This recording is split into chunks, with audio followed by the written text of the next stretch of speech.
character, knowledge, confidence. SRK Higher Secondary School, Karikalambakkam.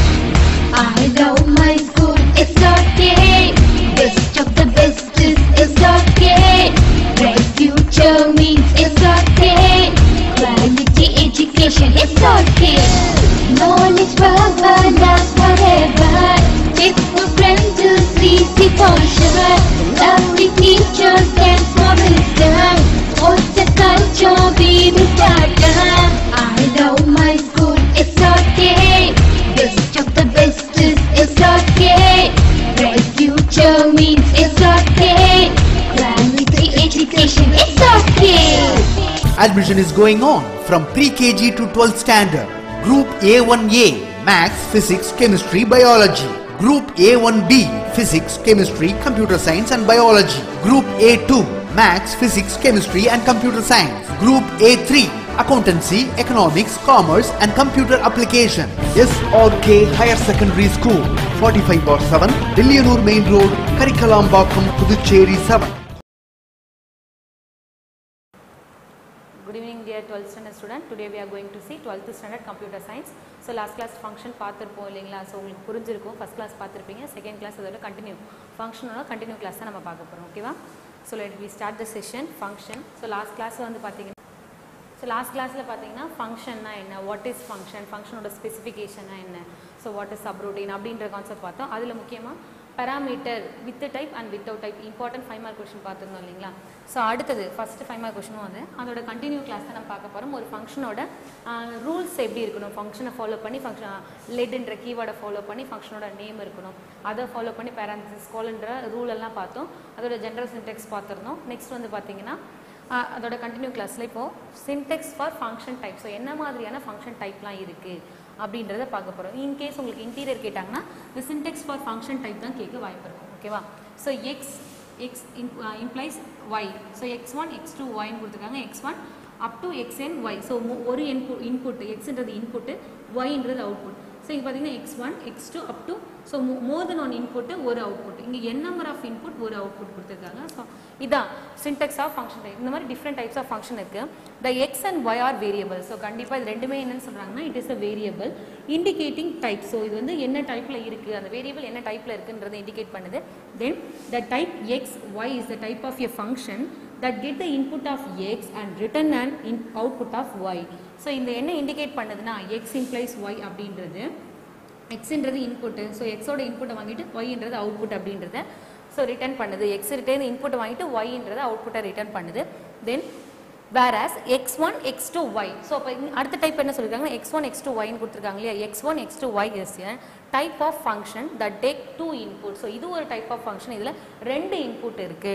Then the first input is type of x1. first inputல என்ன இருக்குன்னா type of x1ன்றது first input எடுத்துக்குது. and then second input என்னன்னா x2ன்றது second input. ஓகேங்களா? so x2 and return the output of y. So அப்போ இங்கே இந்த function டைப்ல first input x1, then second input வந்து பார்த்தீங்கன்னா x2, and then last output என்ன y அப்படின்றது தான் அவுட்புட்னு சொல்லியிருக்காங்க. நெக்ஸ்ட் பாருங்க, and return likewise x1 up to xn, y has the type of x as input and argument and y type of output. So இதில் என்ன கொடுத்துருக்காங்கன்னா up to n number of input, எவ்வளோ number of input எடுத்துக்கிட்டாலும், so x1லேருந்து x2, x2லேருந்து x3 அப்படின்னு எத்தனை number of n value கொடுத்துருக்கோமோ அது வரைக்கும் input எடுத்துக்கிட்டு லாஸ்ட்டாக ஒரே ஒரு அவுட்புட் தான் கான்ஃபிடண்ட்டாக ப்ரொடியூஸ் பண்ண போது y அப்படின்றது. ஓகேவா?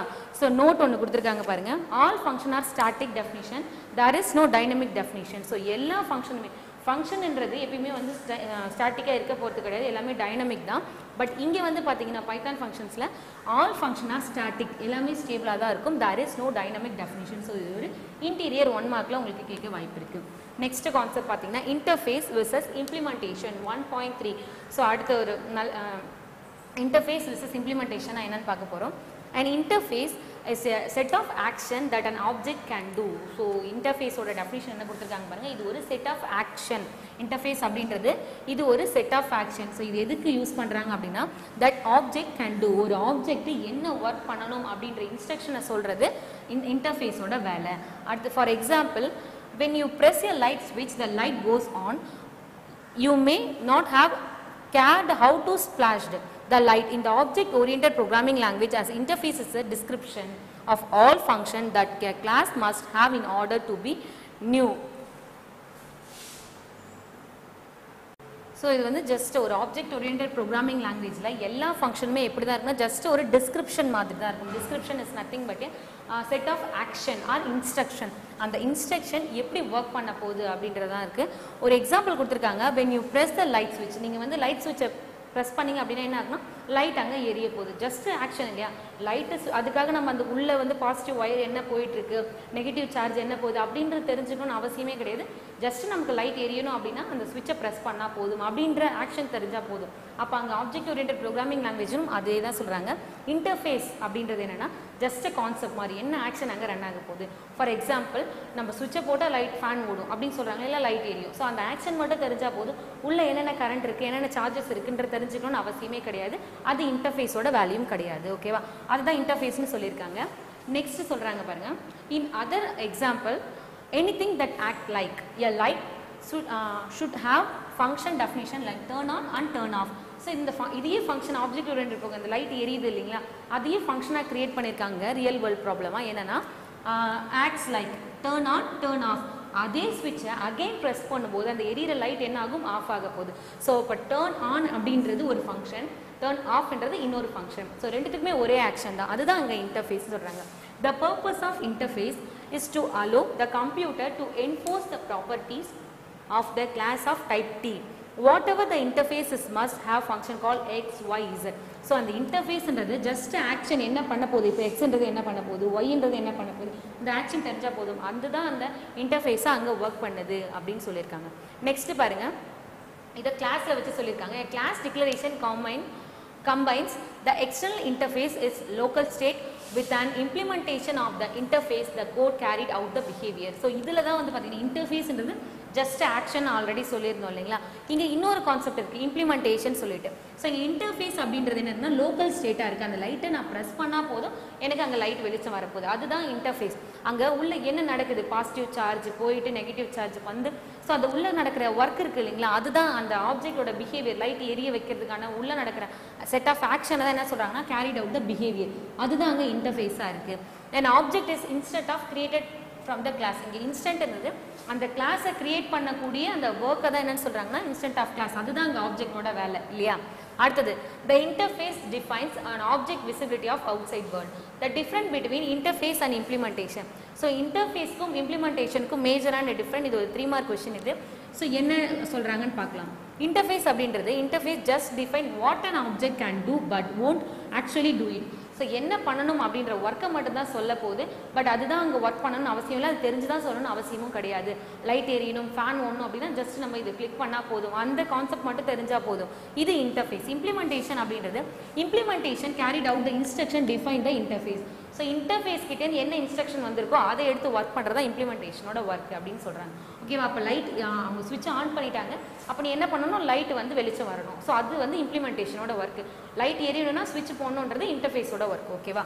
Next one, in object oriented program classes are interface and how the object is processed and executing the implementation.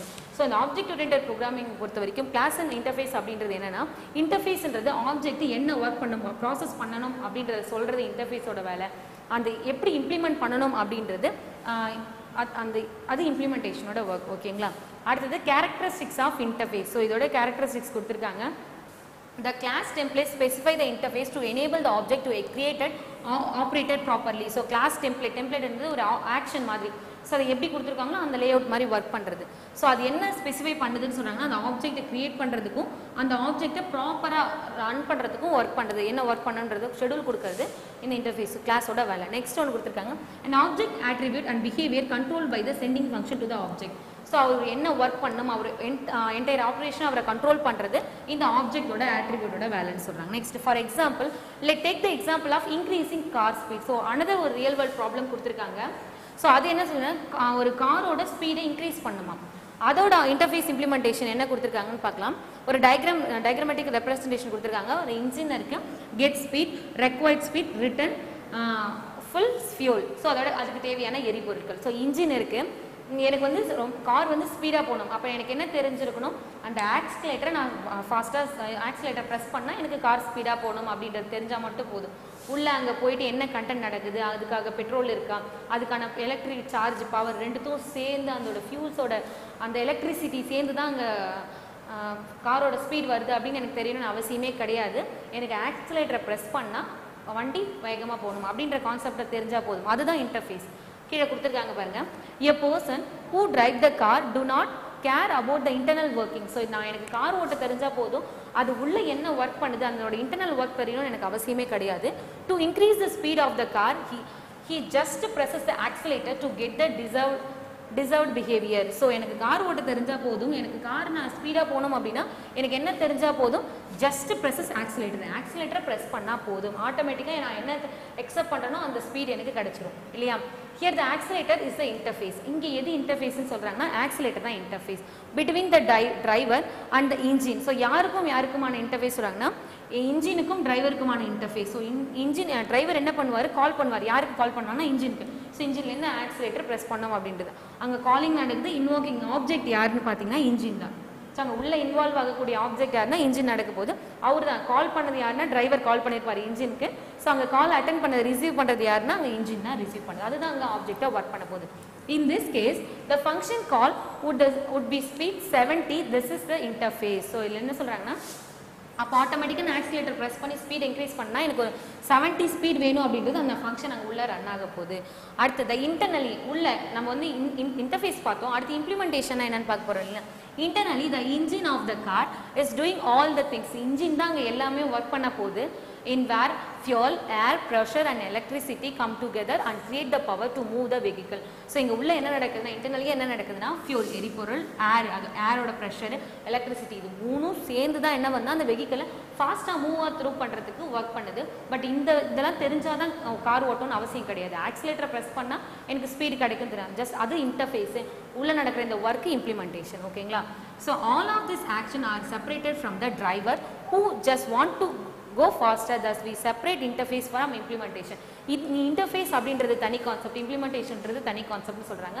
Because அந்த ஆக்சிலேட்டரை ப்ரெஸ் பண்ணால் போதும், உள்ளே நடக்கணுன்றது அவசியம் தெரிஞ்சதான் தான் அது ட்ரைவ் பண்ணணும்னு அவசியம் கிடையாது இல்லைங்களா. அதுதான் சொல்லியிருக்காங்க. இது தனி ஒர்க்கு, அது தனி ஒர்க்கு. இன்டர்ஃபேஸ் அப்படின்றது ஜஸ்ட் ஒர்க்கு, அதோட ஆக்ஷன். இம்ப்ளிமெண்டேஷன்றது அந்த இன்டர்ஃபேஸ் என்ன சொல்லியிருக்கு, அவங்க ஆக்சிலேட்டர் ப்ரெஸ் பண்ணுறாங்க. அப்போ என்ன பண்ணணும், ஆட்டோமேட்டிக்காக உள்ளே போய்ட்டு அந்த ஃபியூல், அந்த எலக்ட்ரிசிட்டி ப்ரெஷர்லாம் சேர்ந்து வெஹிக்கிளை ஃபாஸ்ட்டாக மூவ் பண்ணணுன்றது அவங்களோட ஒர்க்காக இன்ஸ்ட்ரக்ஷனாக வந்திருக்கு. அதுதான் அங்கே இம்ப்ளிமெண்ட் ஆக போகுது. Let us see a simple example. Consider the following implementation of the function to find the minimum of 3 arguments. ஒரு 3 ஆர்குமெண்ட் கொடுத்துருக்காங்க. அந்த ஆர்குமெண்ட்லேருந்து எது மினிமம் நம்பர் அப்படின்ற ஆர்குமெண்ட்டை இந்த இன்டர்ஃபேஸ் இம்ப்ளிமெண்டேஷன் கான்செப்டை வச்சு ஒரு ப்ரோக்ராமை ரெப்ரசென்ட் பண்ணியிருக்காங்க. அது ஒரு எக்ஸாம்பிள் பார்க்கலாம். ஃபர்ஸ்ட் ஒன், இஃப் லெட்ன்றது நான் ஆல்ரெடி சொல்லியிருக்கேன். ஃபங்க்ஷனை டிஃபைன் பண்ணும்போது ஃபங்க்ஷனோட கீவேர்டு என்னென்னா லெட். ஸோ ஃபங்க்ஷன் அந்த லெட்ன்ற கீவேர்டை ஃபாலோ பண்ணி ஃபங்க்ஷனோட எஃப்என் ஃபங்க்ஷனோட நேம் இருக்குது. ஸோ இங்கே வந்து வேரியபிள் டிக்ளரேஷன் பண்ணியிருக்காங்க. மினிமம் 3 நம்பர் கண்டுபிடிக்கிறது X, Y, Z. So 3 variable. So it's definition இல்லையா, it's assign to B. If first condition என்ன, எக்ஸ் லெஸ் தென் ஒய் அப்படி இருந்துச்சுன்னா அது என்ன ரிட்டர்ன் பண்ணால், if X less then Z then X else Z. So ஒன்று if எக்ஸோட வேல்யூவோட Y லெஸ்ஸனாக இருக்குது அப்படின்னா கண்டிப்பாக எக்ஸ் இசட்டு ஒன்று வேல்யூ இருக்கு இல்லையா, ஒன்று அது லெஸ்ஸனாக இருக்கணும், இல்லை எக்ஸாக இருக்கலாம். அடுத்து இல்லை அப்படின்னா எல்ஸ் பார்ட்டில் ஒய் லெஸ் தென் இசட்டாக இருந்துச்சுன்னா then L X Y else Z அப்படின்றது நமக்கு ப்ரெசென்ட் பண்ண போகுது. Just interface implementation concept. Interface என்ன, 3 வேல்யூவோட ஒர்க்கில் மினிமம் நம்பர் அப்படின்றது இதோட ஒர்க்கு கண்டுபிடிக்க போகிறது. ஸோ இங்கே நடக்கக்கூடிய உள்ளே நடக்கிறது எல்லாமே இம்ப்ளிமெண்டேஷன் ஒர்க். ஓகேவா. அடுத்து ஒரு இம்பார்ட்டன்ட் கான்செப்ட் என்னென்னா pure function and then impure function 1.4. So pure function அப்படின்றது a pure function or function which will give exact result when the same argument are passed out. So திருப்பி ஒரே argument pass பண்ணாலும் எக்ஸாக்டாக அதே ரிசல்ட்டை produce பண்ணுறது pure function சொல்லுவாங்க. For example mathematical function sin 0 always 0. So sin 0ஓட value எத்தனை ப்ரோக்ராம்குள்ளே வந்தாலும் அதில் பொறுத்த வரைக்கும் 0ன்றது தான் value. So anything power 0 = 1. So அதுவுமே எங்கேயுமே மாற போகிறது கிடையாது மேத்தமெட்டிக்கல் டேர்ம்ஸ் இல்லைங்களா. அந்த மாதிரி சேம் எக்ஸாக்ட் ரிசல்ட் எத்தனை ஆர்குமெண்ட் பாஸ் பண்ணாலும் எவ்ரி டைம் ஒரே ரிசல்ட்டை ப்ரொடியூஸ் பண்ணுறது பியூர் ஃபங்க்ஷன் அப்படின்னு சொல்கிறாங்க. This means that every time you call the function with the same argument, திருப்பி again and again நம்ம same function call பண்ணாலும் you will always get the same result. again திருப்பி கால் பண்ணும்போது நம்ம சேம் ரிசல்ட்டை ப்ரொடியூஸ் பண்ணுறது pure function. A function can be pure function provided it should not have any external variable which will alter the behavior that the variable. So நம்ம எந்த ஒரு அல்டர்னேஷனும் பண்ணாமல் அந்த வேரியபிள் கொடுக்கும்போது கண்டிப்பாக அது என்ன தான் பண்ண போகுதுன்னா எக்ஸாக்ட் சேம் ரிசல்ட் தான் ப்ரொடியூஸ் பண்ண போகுது. அதுக்கான எக்ஸாம்பிள் கொடுத்துருக்காங்க பாருங்கள். லெட் ஸ்கொயர்ன்றது ஒரு ப்ரோக்ராம் எழுதிருக்காங்க. ஸோ எக்ஸ், ஸோ எக்ஸோட வேல்யூ எத்தனை வாட்டி நம்ம ஸ்கொயர் பண்ணாலும் என்ன தான் பண்ணணும், அந்த எக்ஸோட வேல்யூ கூட அகைன் ஒரு எக்ஸோட வேல்யூ மல்டிப்ளை பண்ணி தான் ஸ்கொயர் ரூட் கொடுக்க போகுது. நீங்கள் 2 ஸ்கொயர் கேட்டால் எப்பவுமே 4 தான், 3 ஸ்கொயர் கேட்டால் எப்பவுமே 9 தான். ஸோ அந்த மாதிரி தான் ஓகேவா. எப்போ கேட்டாலும் 2 ஸ்கொயரோட வேல்யூ 4 அப்படின்றத எக்ஸாக்ட் ரிசல்ட் எந்த ப்ரோக்ராமிங் லாங்குவேஜில் நீங்கள் கால் பண்ணாலும். இது மாதிரி இருக்கிறது எல்லாமே என்ன சொல்கிறாங்கன்னா பியூர் ஃபங்க்ஷன் அப்படின்றாங்க. The above function square is a pure function because it will not give different result from the same input. So again and again நம்ம 3 ஸ்கொயர் கொடுத்தாலும் எக்ஸோட தான் again 3ன்ற வேரியபிள் கூட நம்ம again என்ன பண்ண போகுது 3ன்ற வேரியபிள் மல்டிப்ளை பண்ணி நம்ம கொடுக்க போகுது இல்லைங்களா. அதுதான் சொல்லியிருக்காங்க. எத்தனை வாட்டி கால் பண்ணாலும் அது சேம் ரிசல்ட்டை தான் ப்ரொடியூஸ் பண்ண போகுது. There are various theoretical advantages having pure function. One advantage is that is a function pure, then it is called several times with the same argument. The compiler only need to actually call the function once. Let's see an example.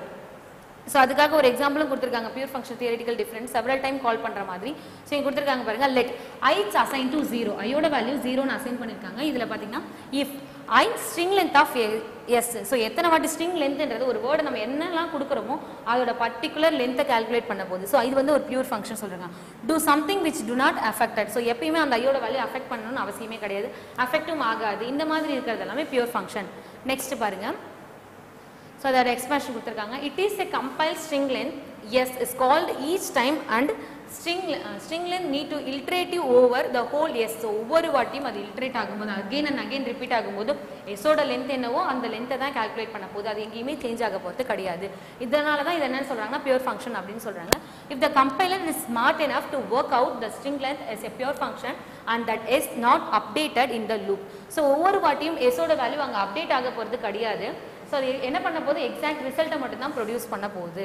தென் பாருங்க, then it can be remove the redundant extra call the string length and make the loop execute only one time. So loop only one time தான் அங்கே execute ஆக போகுது. For this what we can understand string length is a pure function because the function take one variable as the parameter and access is to find its length. So இதுக்கு வந்து எப்படி வந்து இந்த function வந்து pure function சொல்கிறாங்க string length அப்படின்றதுனா எப்பவுமே அது ஒரு வேரியபிள் தான் எடுக்க போகுது, ஒரு வேரியபிளுக்கு ஒரு பேராமீட்டர் தான் பாஸ் பண்ண போகுது. ஸோ அதனால அது எப்பயுமே அந்த லென்த்தை மட்டும் தான் கால்குலேட் பண்ணுறதுனால ஒரே ஒர்க்கு தான் அதோட ஒர்க்கு, லென்த்தை கால்குலேட் பண்ணுறது. ஸோ அதனால அது வந்து பியூர் ஃபங்க்ஷன் அப்படின்னு சொல்கிறாங்க. This function read external memory but does not change it and the value return derived from the external memory accessed.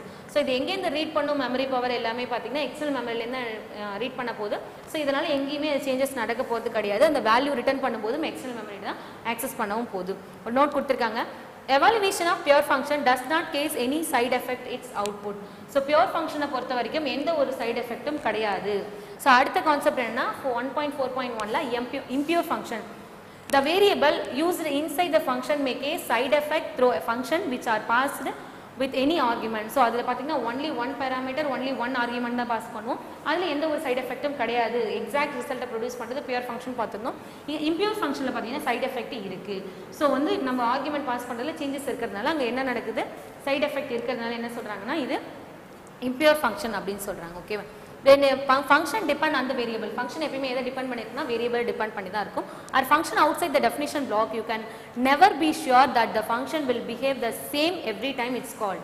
For example, the mathematical function random which will go output from the same function. So இதுக்கு example என்ன சொல்லியிருக்காங்கன்னா ரேண்டம்ன்ற ஒரு mathematical function கொடுத்துருக்காங்க. அதை பார்க்கலாம். Let random number அப்படின்றது ஃபங்க்ஷனோட name. Let A equal to A is assigned to random. So A ஓட வேரியபிள், ஏன்னா வேரியபிள் டிபெண்ட் பண்ணி தான் இம்பியூர் ஃபங்க்ஷன் இருக்கும்னு சொல்லியிருந்தாங்க இல்லையா. ஸோ ஏன்றது வேரியபிள், அதில் ரேண்டம் என்ற ஃபங்க்ஷன் இஃப் ஏவை டிபெண்ட் பண்ணி தான் ஏவோட வேல்யூ கிரேட்டர் தான் இருந்தால் தான் இதை ரிட்டர்ன் பண்ணும். ஸோ அப்போ இந்த வேல்யூ கொடுத்தா மட்டும்தான் இந்த ஃபங்க்ஷனே ரன் ஆகும் இல்லையா. இந்த மாதிரி எதையாவது டிபெண்ட் பண்ணி இருக்கிறது தான் இம்பியூர் ஃபங்க்ஷன். இப்போ இந்த ஏவோட வேல்யூ கிரேட்டர் 10 விட கிரேட்டர் தான் இருந்துச்சுன்னா இது ஏன்னு ரிட்டர்ன் பண்ணும். இல்லை அப்படின்னா எல் ஸ்பாட்டில் இருக்கிற 10ன்றது ரிட்டர்ன் பண்ண போகுது. அப்போ ஏவோட வேல்யூ தெரிஞ்சால் தான் இந்த ப்ரோக்ராம் ரன் ஆகும் இல்லைங்களா. ஸோ அதுதான் என்ன சொல்கிறாங்க, இந்த மாதிரி டிபெண்ட் பண்ணியிருக்கிறது இம்பியூர் ஃபங்க்ஷன். இதில் சைடு எஃபெக்ட் இருக்குது. எப்படி சைடு எஃபெக்ட்னா, ஒன்று ஏவோட வேல்யூ ரிட்டர்ன் இஃப் ஆர்னா இந்த வேல்யூ வரப்போகுது, இல்லைன்னா இன்னொரு ஸ்டேட்மெண்ட் வருது இல்லையா. ஸோ மோர் எது இன்புட் எது அவுட்புட் வரப்போகுது அப்படின்றது நம்மளால சொல்ல முடியாது, ஜட்ஜ் பண்ணவும் முடியாது. இந்த மாதிரி இருக்கிறதுலாம் இம்பியூர் ஃபங்க்ஷன். நெக்ஸ்ட் கொடுத்துருக்காங்க பாருங்க. Here the function random is impure function that is sure but what will be the result when we call the function. So என்ன அதோட ரிசல்ட் இருக்க போகுது அப்படின்றது நமக்கு காலிங் ஃபங்க்ஷன் அப்ப தெரியாது அப்படின்றாங்க. ஸோ அதோட சைடு இம்பியூர் ஃபங்க்ஷனுக்கு சைடு எஃபெக்ட் இருக்கு அப்படின்னு சொல்லியிருந்தோம் இல்லைங்களா, அது என்ன மாதிரி இருக்கு, அது எப்படிலாம் ரெக்வயர் பண்ணலாம்னு பார்க்கலாம். as you are aware function that side effect when is observable interaction with the outside world, there is a situation or function can become impure through our goal is to make our function pure. Just a clarify, remember that the side effect is not necessarily bad thing. Sometimes there are function especially outside functional programming paradigm. So என்ன சொல்றாங்கன்னா side effect இருக்கிறதுனால அது வந்து எஃபெக்டிவா இருக்காது அப்படின்னு நினைச்சிடாதீங்க. Impure function outside வேர்ல்ட்ல யூஸ்ஃபுல் தான். சைடு எஃபெக்ட் வந்து ஒரு ஹெல்தியான சைடு எஃபெக்ட் தான் அப்படின்னு சொல்றாங்க. ஓகேவா. Next modify variable outside function. So outside ஃபங்க்ஷனில் இம்பியூர் ஃபங்க்ஷன் இருக்கிறதுனால அந்த சைடு எஃபெக்ட்டை எப்படி ரெக்டிஃபை பண்ணலாம், எப்படி மாடிஃபை பண்ணலாம் வேரியபிள் அப்படின்னு சொல்லியிருக்காங்க. One of the most popular groups of side effect is modifying the variable outside the function. So எப்படி அந்த வேரியபிள் மாடிஃபை பண்றாங்கன்னா கொடுத்திருக்காங்க. Let x is assigned to 0. So x ஓட வேல்யூ நம்ம 0 ன்னு அசைன் பண்ணிட்டோம். ஸோ அப்போ இன்டீஜர் ஆஃப் இன்க்ரீஸ் நடக்க போகுது. x ஓட வேல்யூ அதுவும் இன்டீஜராக தான் இன்க்ரீஸ் ஆக போகுது. So y is assigned to y plus 0. அப்போ இங்கே எப்படி வந்து மாடிஃபை பண்ணிருக்காங்கன்னா ஆல்ரெடி இங்கே வேல்யூ 0ன்னு கொடுத்துட்டாங்க. அப்போ நம்ம கொடுத்தாலும் சரி கொடுக்கலனாலும் x ஓட வேல்யூ ப்ளஸ் பண்ணி ஆட்டோமேட்டிக்காக நமக்கு அவுட்புட் ப்ரொடியூஸ் பண்ண போது ரிட்டர்ன்றது. ஸோ அதனால இது வந்து இப்படி மாடிஃபை பண்ணலாம் அப்படின்னு கொடுத்துருக்காங்க. In the above example, the value of y get changes inside the function. So அந்த y ஓட வேல்யூ எங்க சேஞ்ச் ஆகுதுன்னு பாத்தீங்கன்னா இன்சைட் ஃபங்க்ஷன் குள்ள வந்து லூப் குள்ள வந்து ஆல்ரெடி நம்ம டிஃபைன் பண்ணது x = 0 ன்னு கொடுத்திருக்கோம். இங்க வந்து பாத்தீங்கன்னா x is assigned to x plus y. இங்க வந்து என்ன ஆகுதுன்னா மாடிஃபை ஆகுது அப்படின்னு சொல்றாங்க. இன்சைட் ஃபங்க்ஷன் வந்து மாடிஃபை ஆகுது. The side effect of increase function is changing the data external visible of variable y. So இங்க வந்து தான் இன்க்ரீஸ் ஆகுது. ஏன்னா y ஓட வேல்யூ 0 ன்னு இருக்குது. இந்த டேர்ம்க்கு வரும்போது ஆட்டோமேட்டிக்கா இன்க்ரீஸ் ஆகுது அப்படின்றாங்க. அதுக்கப்புறம் y க்கு நமக்கு அவுட்புட் கிடைக்க போகுது. As you can see some side effect and quite easy spot and some of them may tricky. A good sign that our function impure has side effect is that does not take argument and does not return any value. So ஒரு good argument side effect எப்படி என்ன சொல்றாங்கன்னா எந்த ஒரு impure function எதையுமே affect பண்ணாம do not have any argument, do not return any value. So இதுதான் வந்து ஒரு குட் சைனா இருக்கும் impure functionக்கு அப்படின்னு சொல்றாங்க. ஓகேவா. From all this example and definition what we understand about the main difference between pure function and impure function. So இதுல இருந்து நீங்க பார்த்திருப்பீங்க pure functionனா impure functionன்றது என்னன்றதை அண்டர்ஸ்டாண்ட் பண்ணிருப்பீங்க. ஸோ ஒரு பெரிய டிஃப்ரெண்ட் ஷீட் கொடுத்துருக்காங்க பியூர் ஃபங்க்ஷனுக்கும் இம்பியூர் ஃபங்க்ஷனுக்கும். Return value of pure function slowly depend on its argument passed when here since if you call the pure function which the same set of argument you will always get the same return value. So இதுவுமே பாத்தீங்கன்னா எதை depend பண்ணிருக்குன்னா ஆர்குமெண்ட்டை depend பண்ணி variable depend பண்ணி இருக்கும். But இது எப்பவுமே என்ன பண்ணா get the same result return value பொறுத்த வரைக்கும் இது சேமா தான் இருக்கும். ஆனா இங்கே பாருங்க the return value of impure function does not slowly depend on the argument passed. When if you call the impure function the same set of argument நீங்க டிபெண்ட் பண்ணி கொடுத்திருந்தாலும் you might get the different return value. For example random date என்றதெல்லாம். So டேட்ன்றது எல்லாமே same argument தான். ஒரே மாதிரி தான் date இருக்க போகுது. ஆனால் ஒரே நாளில் நடக்குமா டேட்ன்றது அப்பப்போ சேஞ்ச் ஆகக்கூடியது. ரேண்டம்ன்றது சேஞ்ச் ஆகக்கூடியது தான். they do not have any side effect. இதில் எந்த ஒரு சைடு எஃபெக்ட்டும் கிடையாது. ஆனால் இம்பியூர் ஃபங்க்ஷனில் சைடு எஃபெக்ட் இருக்கு. they do not have modify the argument which are passed to them. So ஏதாவது பாஸ் பண்ணுறோம் அப்படின்னா அங்கே மாடிஃபை பண்ண முடியாது. ஆனால் இங்கே பார்த்தீங்கன்னா they may modify the argument which can be passed to them. So நம்ம பாஸ் பண்ணும்போது ஆர்குமெண்ட்டை பாஸ் பண்ணும்போது கண்டிப்பாக அதில் மாடிஃபிகேஷன் அலோவ் பண்ணும். now let's see the example of pure function to determine the greatest common divisor.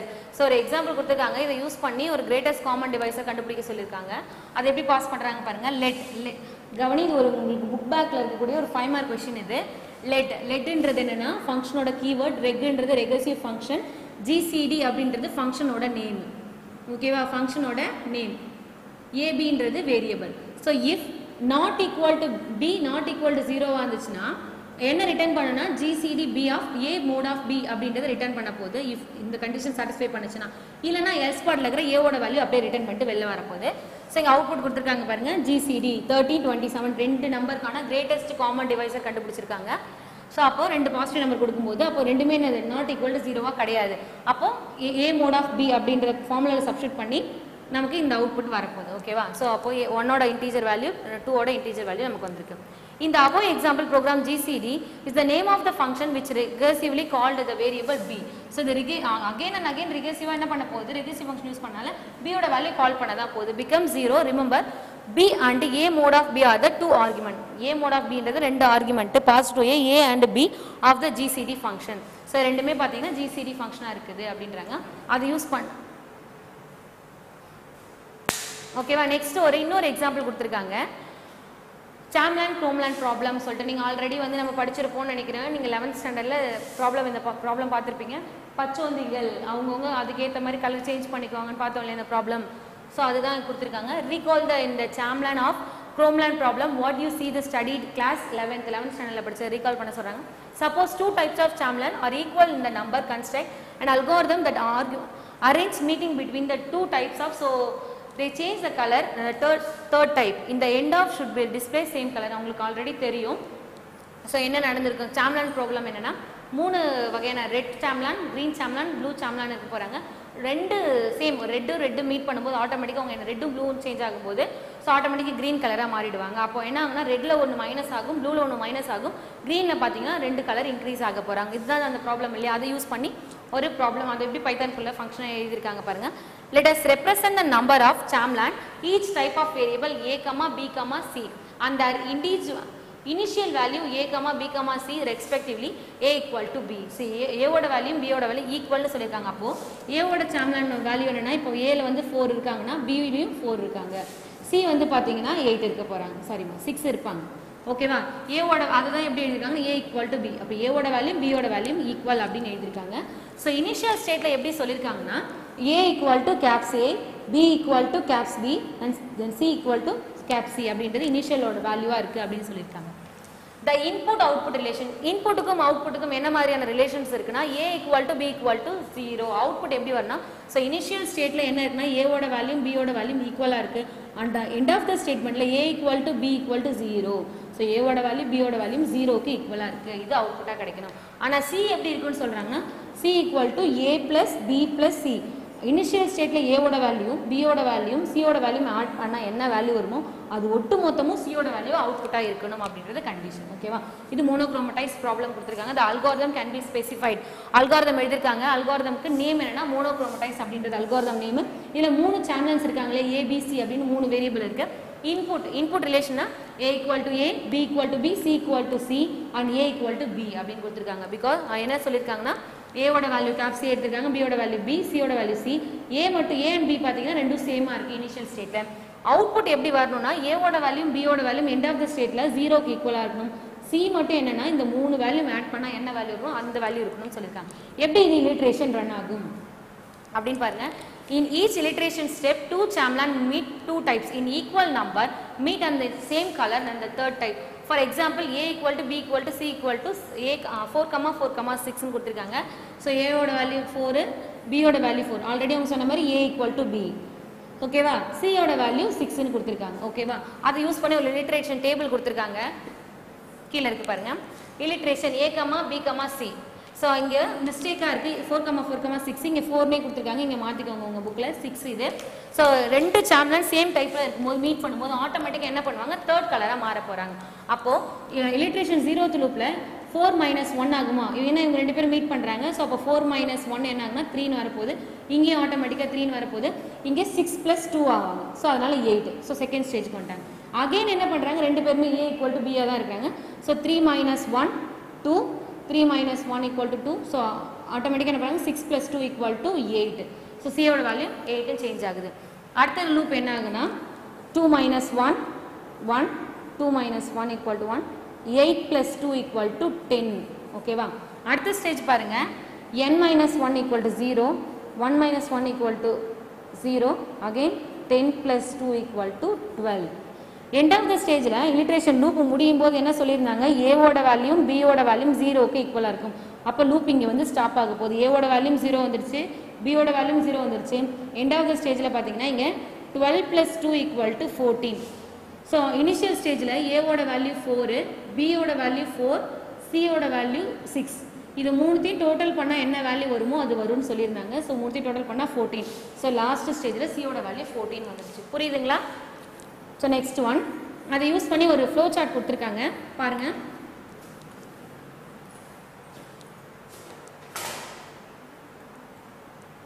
In each meeting A and B each decreases by 1. So ஒவ்வொரு meeting நடக்கும்போதும் A ஓட value B ஓட value என்ன ஆகுது 1 degrees ஆகுது.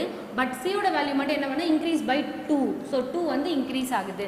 The solution can be expressed as the iterative algorithm. So இந்த இதுக்கு use பண்ணி ஒரு iterative algorithm எழுதியிருக்காங்க. மோனோக்ரோமடைஸ் அப்படின்றது அல்காரிதம்.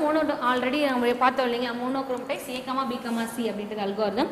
இன்புட் அவுட்புட் ரிலேஷன்ஷிப் பாருங்க, A equal to A, B equal to B, C equal to C, A equal to B. So initial ஸ்டேட்ல A ஓட வேல்யூவும் B ஓட வேல்யூவும் 4 இருக்கு. ஸோ ரெண்டும் சேமா இருக்குன்றதை கொடுத்துருக்காங்க. அவுட்புட் எப்படி இருக்குன்னு சொல்லியிருந்தாங்க, A equal to B equal to 0. So A ஓட வேல்யூ B ஓட வேல்யூ 0 இருக்கு. C மட்டும் எப்படி இருக்குன்னா நம்ம start of the algorithm A plus B plus C என்ன இருக்கோ அது Cல இருக்கணும். ஸோ while இங்க லூப் while யூஸ் பண்ணிருக்காங்க. A ஓட வேல்யூ என்னன்னா greater than or 0. ஸோ 0 விட அதிகமாக இருக்கணும். 0 வருதுன்னா லூப் அங்கே ஸ்டாப் ஆக போகுது.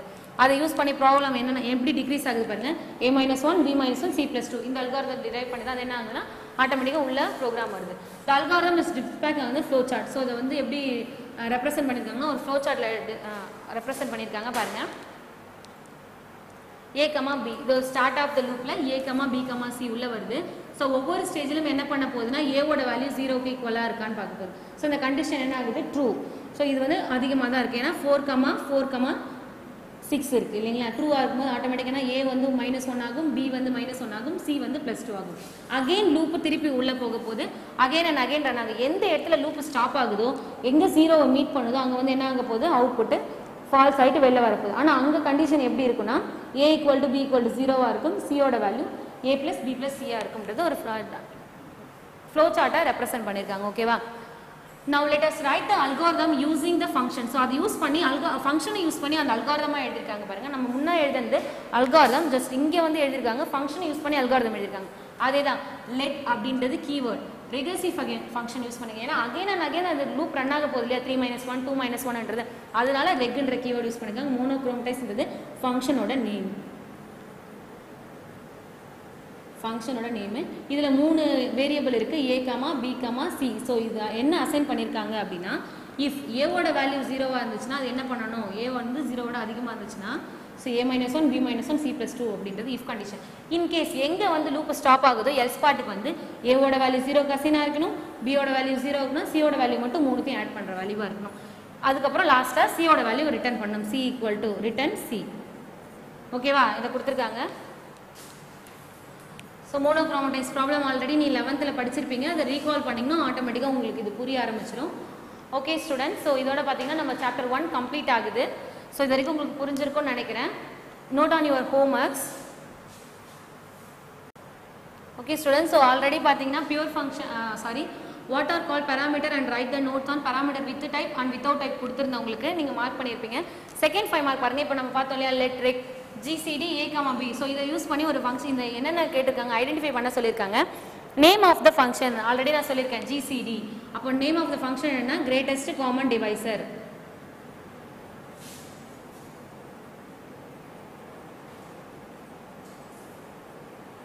டிவைசர் ஆர் GCD அப்படின்னு எழுதிக்கோ.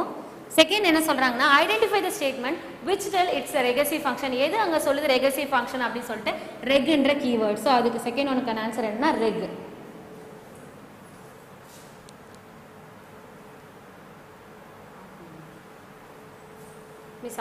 ஸோ எது அங்கே ஐடென்டிஃபை பண்ணதுன்னு பார்த்தீங்கன்னா ரெக்ன்ற கீவேர்ட் தான் அங்கே ஐடென்டிஃபை பண்ணுது.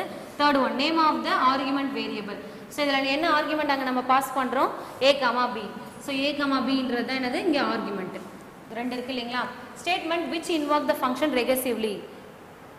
ஸோ எது சொல்லுது இங்கே ரெகர்சிவாக என்ன இங்கே வந்து அகெயின் அண்ட் அகெயின் நம்ம ரிப்பீட் ஆக போகுது, என்ன இன்வால்வ் ஆக போகுது அப்படின்னு சொல்கிறாங்கன்னா, ஸோ ரெகர்சிவாக இருந்துச்சு அப்படின்னா GCD B A mode of B. So இதுதான் என்ன பண்ண போகுதுன்னா அகெயின் அண்ட் அகெயின் ரிப்பீட் ஆக போகுது. இங்கே எழுதிக்கோங்க, GCD B A mode of B. So again and again இந்த ஸ்டேட்மெண்ட் தான் ரிப்பீட் ஆக போகுது. ஃபிஃப்த் ஒன் பாருங்க, statement which terminate the recursive. So எது வந்து அங்கே டெர்மினேட் ஆக போகுது, ரிட்டர்ன்ற ஸ்டேட்மெண்ட்டில் வந்து தான் அங்கே டெர்மினேட் ஆக போகுது. அப்போ இதோட ஆன்சர் என்ன, ரிட்டர்ன் A. ஓகேவா, இதை நோட் பண்ணிக்கோங்க.